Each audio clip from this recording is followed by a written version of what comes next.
Hey guys, it's BWC153 here, and I'm going to make a little video on how to do some modding stuff for running with rifles. Now first, you're going to actually have to get to your running with rifles directory, which I'm going to assume you have Steam, which it will be C, program files, Steam apps, common, running with rifles. I have it on my F drive, because this is my other hard drive. Once you're in the Steam directory, you're going to have to click on Media, and Packages, then Vanilla. And for this specific tutorial, we are looking for, we're going to be making up backups of these three folders, as this is what we're going to be messing with. So I'm going to make this into my backup folder, and I'm going to create an overlay as well. So create a folder, and put these three folders inside. Now once you're inside, go into the weapons folder, and there are four types of files: .call, .projectile, .weapon, and .xml files. The two ones in here we'll be messing with are the weapons and the XML files. Now I'm going to make an AK-74 into the game. So first thing we'll need to do is make a weapon file for it. As the weapon file, what it does is if a weapon is not in this list, it will not get loaded into the game. So if you actually make an overlay and say you just want to remove all of these from the weapons list, they just won't be in the game. Like, the game just will not load them. So we're going to add the AK-74 in. You could save that. Then we're going to the AK-47. I already had a copy of an existing AK-74 I had made earlier. And once we open up the file, which you'll need a text editor, Notepad in this case works, pretty much any text editor works. You're going to need to modify what's in the weapon key here. This references what the file name is. We're going to need to change that 47 to a 74. The assault tag, it determines something for squad composition. There's the special custom things you can set up for squad comp. And assault is a specific type. You actually can put up any sort of thing in there in the squad comp and for the weapons, but assault is a default, so it's there's no real point in say something special unless you want to have specific weapons as specific types of assault. So we're just going to leave that the same. Trigger time determines how fast the weapon fires. I want this weapon to fire a bit faster, so we're going to put it to 0.11. Accuracy factor determines how accurate the weapon is. 1.0 is pretty much as accurate as a weapon can go. I'm not sure if it actually works higher, and I'm not going to test it in this video in case it doesn't work. And as far as I know, you can go down almost pretty much to 0. You might even be able to go exactly at 0. Sustained fire growth step determines the recoil for the weapon. We're going to make the recoil less. Let's bring it down to 0.3. And this determines how quick the weapon recovers from recoil. There's also a number of hidden values in the game, like spread range, and the default value is 0.2. I'm going to change it to 0.3, as I like it to be weapons that have more of an impact and to reward burst firing and single shotting more than full auto. Can shoot standing determines if the weapon can be shot while standing. If we put this as a 0, it means you cannot shoot the weapon while standing. It will force you to crouch or prone, depending on other settings. There's also a setting for can shoot while prone, can shoot while crouched. And if that's not checked, it will force you to go prone if can shoot while standing is unchecked as well. Suppress determines how the AI reacts to the bullet. Even though the default sound for this is still the AK, as seen here, which we will change, the AI will act to it as if it's suppressed. This determines the name in game. The game doesn't really like having multiple weapons with the same name, so we're going to change this to AK-74. Class determines how the weapon performs. There are a couple different classes. I don't really mess with them much, as most of the time I'm messing with Class 0 weapons. But Class 4 I know is used by a couple of the sniper rifles, Class 3 is used by the rocket launchers, and Class 1 is used by some shotguns, the pump-action ones. Projectile speed determines how fast the projectile is from the weapon when it's fired. Let's just go and change this to 120 just to make it a bit different. These here change how animations, which I'll go over animations and models in another tutorial. sound key, all this stuff determines various sound aspects. This is for firing. We are actually going to change the firing sound. You do not have to go and come find which specific sound it is. You can just type in the same name, or you can take any other sound, or even create your own sound.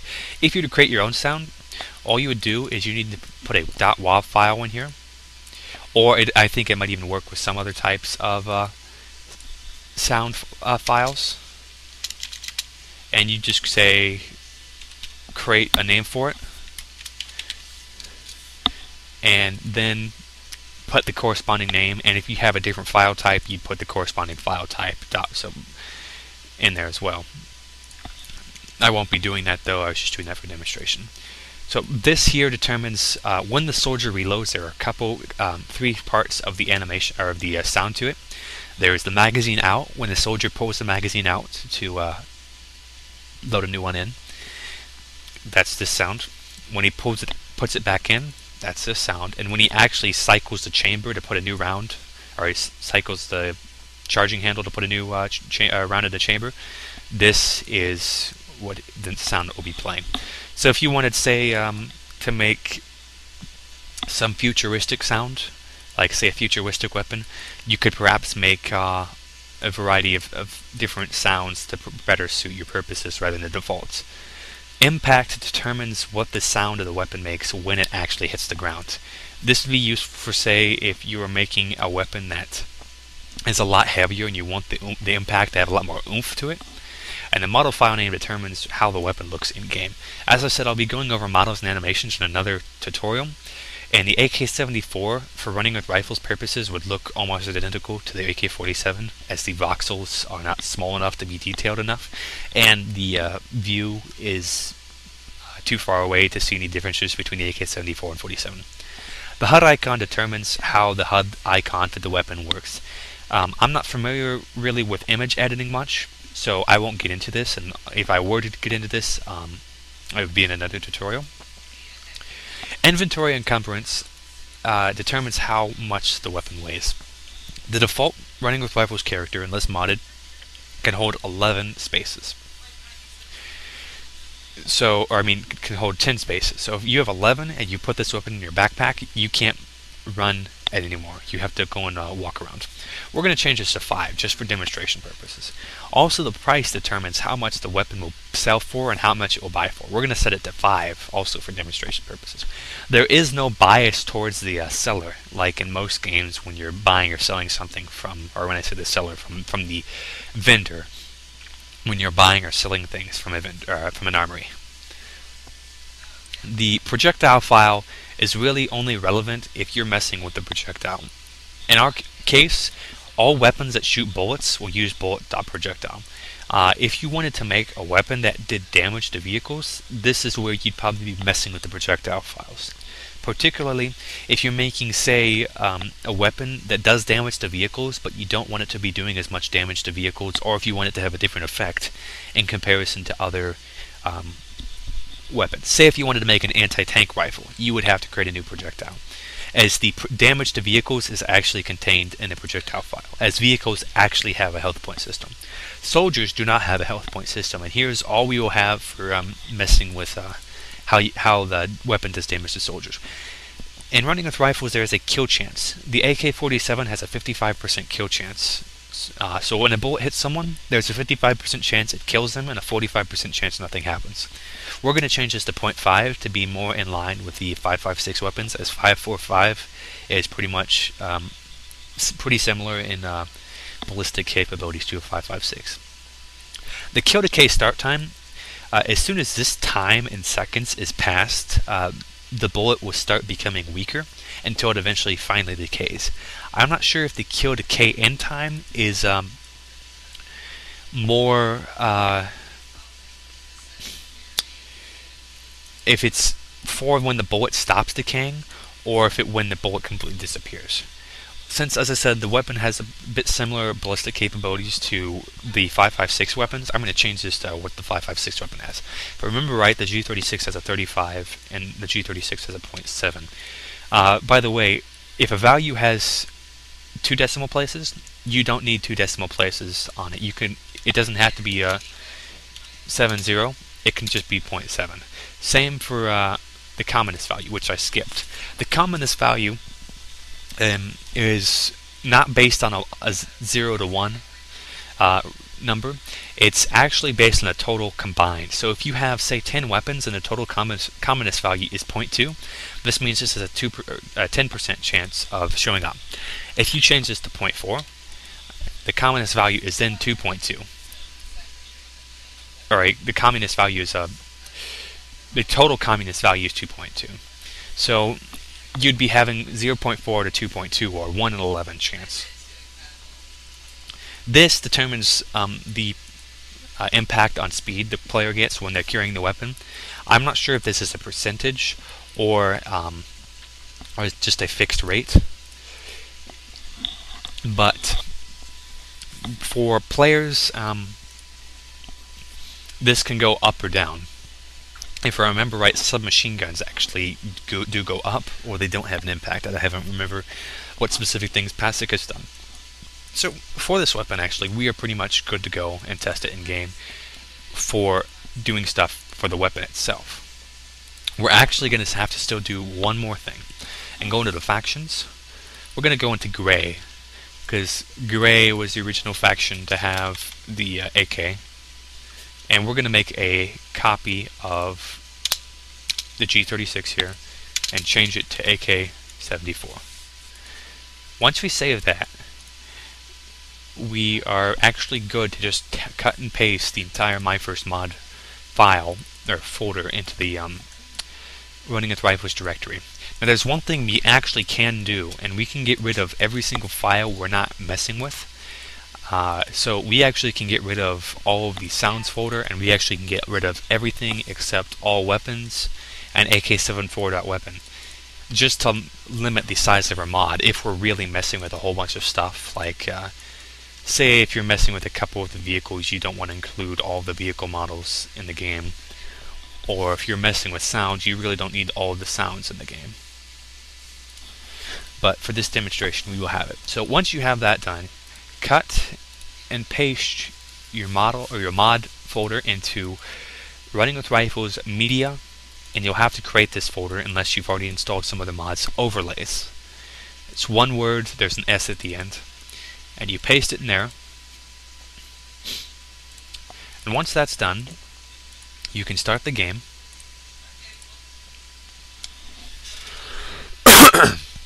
Excuse me.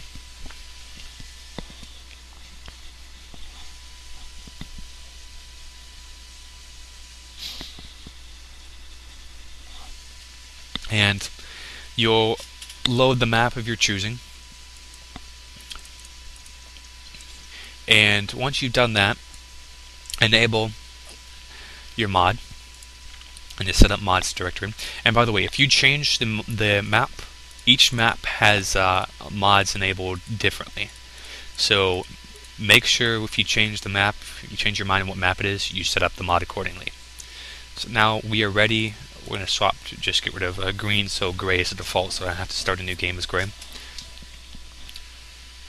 And hopefully when you start the game in, we'll get the weapon we want.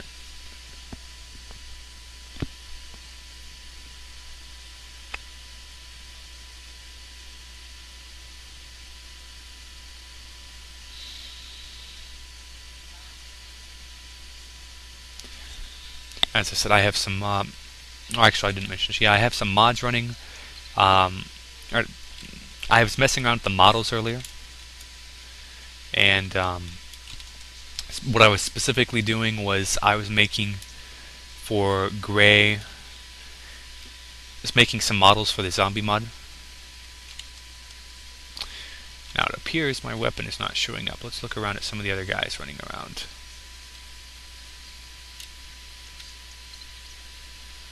I think I might have the game running on no sim mode because it's lagging a bit, which would not be surprising.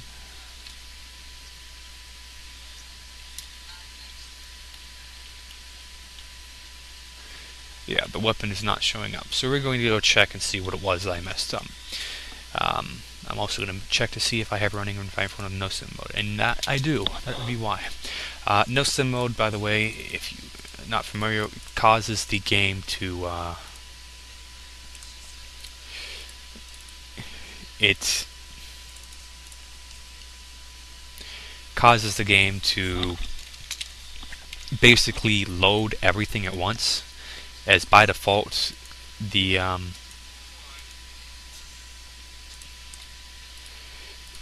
game is loading only a small area. I'm going to change this capitalization just to see if that would work, because there's some stuff in the game that is very, very specific. Again, we're going to check the weapons.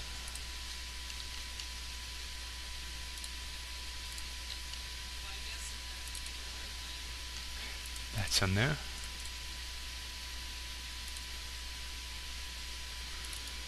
We're going to check the AK-74 itself. Commonest value.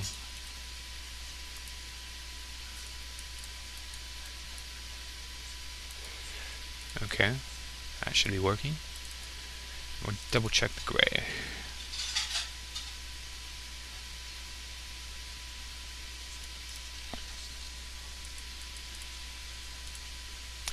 So everything in there should be working. So we're going to start the game again. Again, there's a lot of guess and check with modding.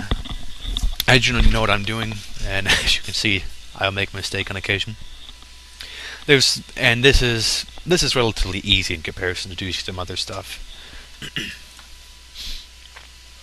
It's possible also that I did not. No, I did enable the mod.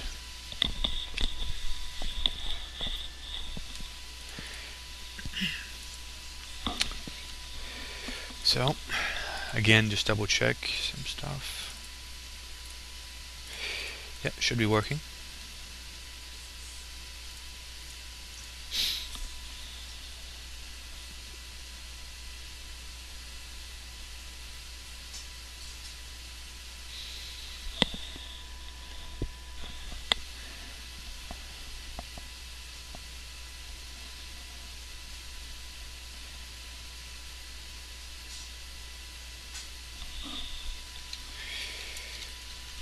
Okay, there we go. There's our AK-74. I'm not sure what it was. Maybe just a freak of probability.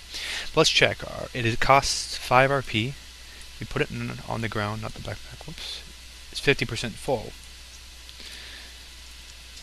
So it creates the same name or sound as the FN2000. Let's fire it more quickly. Let's see. It's a lot less accurate than the default weapons. So all of our changes, if they are actually working. Now, if you actually have a weapon, and if it doesn't show, there could be a couple of issues. As I said, I went and double-checked all the things that would normally cause it not showing up. One of the common ones is forgetting to name the weapon. That usually will do it.